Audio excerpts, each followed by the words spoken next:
química, fala de tal chocolate, número atômico igual a 11. Fala, meus queridos, tudo bem?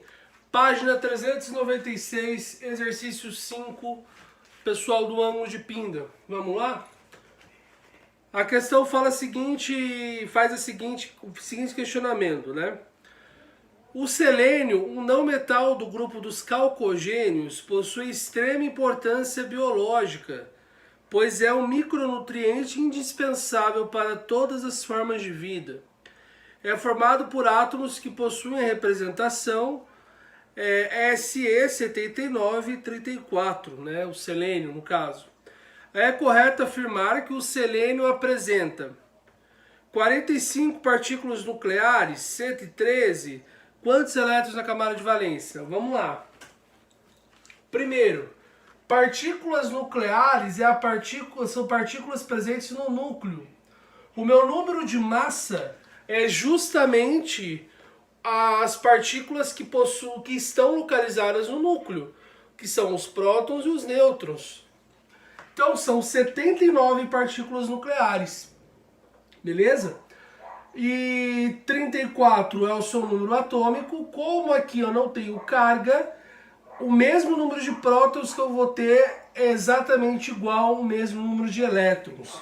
Então aqui a primeira informação que você tem que colocar é que o seu número atômico, que é a mesma coisa que o número de prótons, é igual ao seu número de elétrons. Nós não temos a necessidade de ver a questão das partículas nucleares, justamente pelo seu número de massa, que é composto pelo número atômico e o número de nêutrons, já incluir essas partículas prótons e nêutrons que já são do núcleo. Tudo bem? Então, a gente já sabe que a letra A e a letra B, estão erradas. Então agora vamos fazer a distribuição eletrônica. Como o meu número de prótons e o meu número atômico, que é a mesma coisa, é igual ao meu número de elétrons, porque o meu átomo é neutro, só é fazer a distribuição eletrônica para o número 34. 1s2, 2s2, 2p6, 3s2, 3p6. Vou colocar aqui embaixo para continuar, tá? 4s2, 3d10 e agora 4. Vamos ver quantos, antes de terminar a distribuição eletrônica, vamos ver quantos elétrons nós temos. 2 com 2, 4 com mais 6, 10, 12, 18, 20, 30, agora 4p4, 34. Ele pergunta quantos elétrons, ele não pergunta, né? Mas nas alternativas pergunta coloca, né, na verdade, quantos elétrons ele tem na camada de valência. Qual é a minha camada de valência aqui? A minha camada de valência é a última camada. E a minha última camada, qual que é? A camada 4. Portanto, é a minha camada 4. E qual é o subnível que eu tenho da camada 4? 4s2, 4p4. Ou seja, quantos elétrons eu vou ter na minha camada de valência?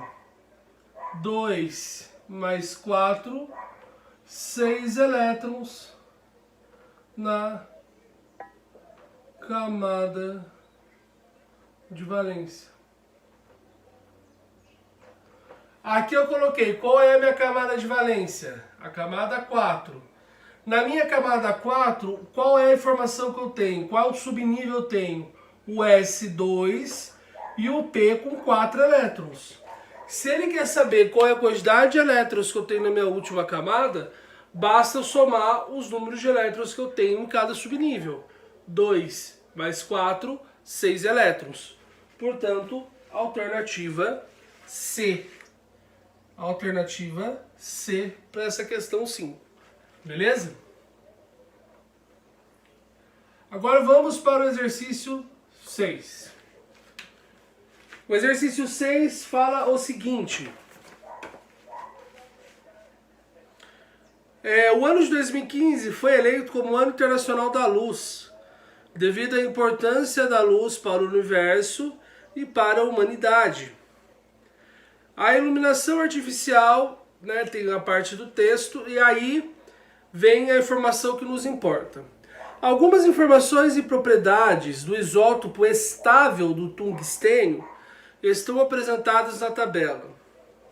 Daqui nós temos as informações, e a partir das informações contidas na tabela, é correto afirmar que o átomo neutro do tungstênio possui...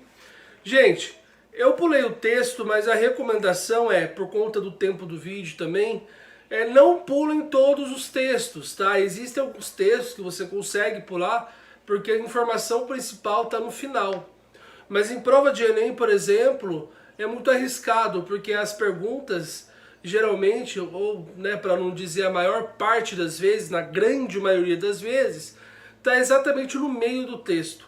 Então, nesse caso, eu estou pulando o texto por conta do tempo de vídeo e também porque a intenção é resolver o exercício com um pouco mais de rapidez, beleza? Então ele fala assim, a partir das informações da tabela, é correto afirmar que o átomo neutro do tungstênio possui. Aí nós temos quantidade de elétrons, nêutrons, prótons e nêutrons, né? Gente, aqui a gente vai utilizar um pouco a malandragem, tá? Por quê? Ali ele fala de prótons, nêutrons e elétrons, certo? Então nós vamos trabalhar não com a distribuição eletrônica, mas sim com aquela propriedade do número de massa e também considerando ele como um átomo neutro. Porque aí nós vamos conseguir eliminar o máximo de alternativa possível para ficar apenas com aquela que nos interessa. Então vamos lá. A informação que nós temos é como o tungstênio possui número atômico 74 e número de massa 184. Eu não vou me importar com as outras informações, pelo seguinte, nas alternativas só apresenta elétron, nêutron, próton e o número de elétrons que ele tem na camada de valência. Então, eu vou primeiro ver quantos prótons, elétrons e nêutrons eu tenho, para depois pensar na distribuição eletrônica. Vamos lá? Então, ó, número de prótons é igual ao meu número atômico, que é 74. O meu número de massa é igual ao número de prótons mais o número de nêutrons. Se o meu número de massa é 184 e o meu número de prótons é 74, eu consigo achar o meu número de nêutrons. Portanto, meu número de nêutrons será 184 menos 74. Portanto, o meu número de nêutrons é igual a 110 nêutrons. Aí, deixa eu colocar aqui. 110 nêutrons. Certo? Já tenho essa informação. E agora, para achar o número de elétrons, como o meu átomo é neutro, eu posso fazer a seguinte consideração. Número de prótons é igual ao número de elétrons, portanto vai ser quanto? 74 também. Certo? Vamos ver se tem essa alternativa? 73 elétrons? Não, porque eu não estou considerando o seu íon, e sim o átomo neutro. 73 elétrons? Não, 74. 111 nêutrons? Não, 110 nêutrons. 184 prótons? Não, 74 prótons. E 74 nêutrons? Não, 110 nêutrons. Portanto, a única afirmativa que sobra é qual? A letra B. Professor, poderia fazer a distribuição eletrônica desse exercício, se você tivesse numa prova dissertativa e pedisse para você fazer a distribuição eletrônica, show de bola. Tem esse diagrama do lado e vai manualmente. Segue sempre a linha. Não tem como ter erro nisso. Até porque o átomo é neutro, certo? Outra coisa. Existem alguns elementos que possuem uma distribuição anômala, tá? Que é no caso, por exemplo, do crômio e do cobre. Mas são exceções à regra, né? Nós depois podemos até comentar isso em sala de aula, ou então eu disponibilizo uma aula que eu preparei sobre esse assunto em PowerPoint depois para vocês, beleza? Então, questão 6, letra B, você usa a malandragem aqui mesmo, tá? Você consegue eliminar 4 alternativas e achar a certa só fazendo esse cálculo simples. Beleza? Isso inclusive é característica da Unesp, tá? A Unesp ela não costuma puxar muito na primeira fase. Então, o nível de acerto para você conseguir bem para uma segunda fase é bem elevado, né? Principalmente para quem quer prestar umas medicinas da vida aí. Tudo bem? Tranquilo? Vamos agora resolver a questão 7, tá? E aí, depois que nós resolvermos a questão 7, vocês já podem ir para a aula de tabela periódica. Beleza? Vamos lá. Então, vou apagar aqui. Tem que apagar toda a lousa.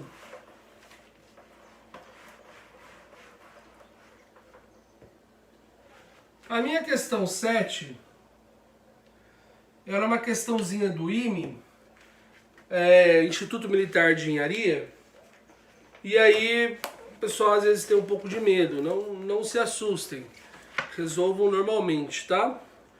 Sabendo que o titânio e o vanádio são respectivamente isóbaro e isótono de um nuclídeo X, nuclídeo é um nome mais acadêmico, né, para um determinado tipo de elemento químico.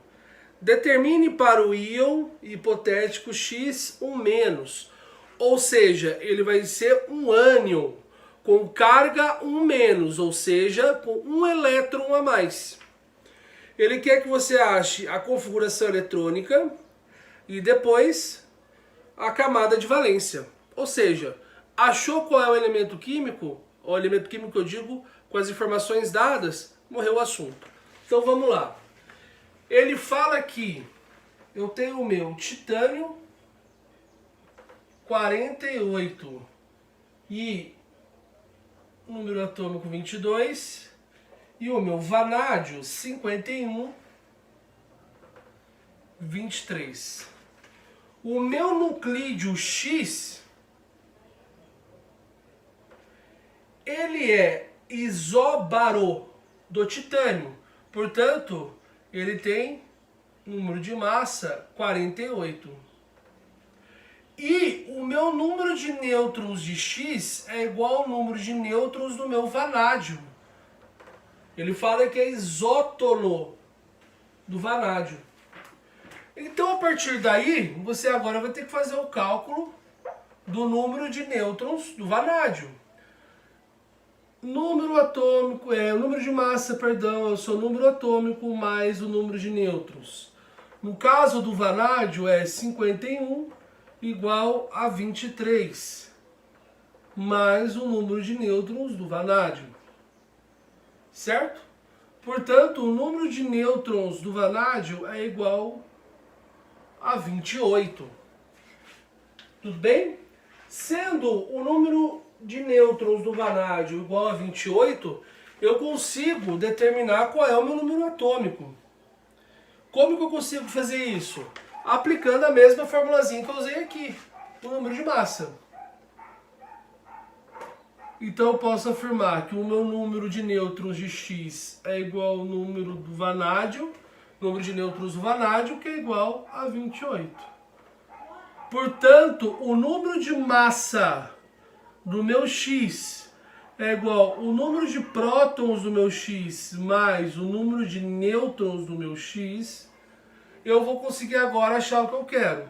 48, já que ele é isóbaro do titânio, vai ser igual ao meu número de prótons de X, que eu quero saber, mais o meu número de nêutrons do próprio X, que é 28. Então, quando eu faço essa conta, eu descubro que o número de prótons do meu X é igual a 20. Certo? Então, agora ele quer distribuição eletrônica, a letra A minha, ele pede para o X um menos, né? Ele pede qual é a distribuição do X um menos. Se eu faço a distribuição do X com número atômico igual a 20, eu vou ter o quê? 1s2, 2s2, 2p6, 3s2, 3p6, 4s2. Vamos ver se tem 20? 2 com 4, 2 com 2, 4, com mais 6, 10, 12, 18, 20. Como eu tenho um elétron a mais, eu então tenho que acrescentar no meu x menos 1 um outro subnível aqui. Depois do meu 4s2, quem que vem? Sobe de novo aqui no meu lado direito e desce para o lado esquerdo. Então depois do meu 4s2, quem que viria? O 3d. Só que para ser x menos 1, eu tenho que ter um elétron a mais. Então eu só vou acrescentar um elétron nesse subnível. Ou seja, o meu x menos, o x1 menos, perdão, para número atômico 20, vai ser a mesma distribuição, só que com o acréscimo do 3D, que é o meu próximo subnível, 1, para eu ter um elétron a mais. Ou seja, 1s2, 2s2, 2p6, 3s2, 3p6, 4s2, 3d1. Então essa é a distribuição eletrônica do meu nuclídeo X1-. Certo? E depois ele faz a pergunta, qual é a camada de valência? Lembrem-se, a camada de valência sempre será o maior número que eu tiver na frente da letra. Porque esse número representa o nível que se encontra aqueles dois elétrons, né, do meu subnível S. Então, quanto maior for esse número, vai ser a última camada minha. Então, por exemplo, a minha última camada, qual que é? A camada 4, porque é o maior número que eu tenho na frente da letra. Ou seja, esse número maiorzão aqui. Como ele é o meu maior número, ele vai ser a minha camada de valência. Logo, a minha camada de valência, que a gente resume como CV, é o 4s2. Se eu pedisse o subnível mais energético, 3d1, nesse caso. Se fosse nesse caso aqui, seria esse 4s2. Beleza? Então, assim, a nossa letra B, né? Que é essa questão aqui. Deixa eu colocar aqui a letra B. A nossa letra B, nossa camada de valência seria o 4s2. Certo, gente? Então aí são os 3 exercícios referentes às aulas que eu passei para vocês aí nessas aulas compactas, beleza? Espero que vocês tenham entendido aí o exercício. Qualquer coisa, perguntem em aula, no WhatsApp, seja onde for, estarei à disposição, beleza? Um grande beijo para vocês. Valeu!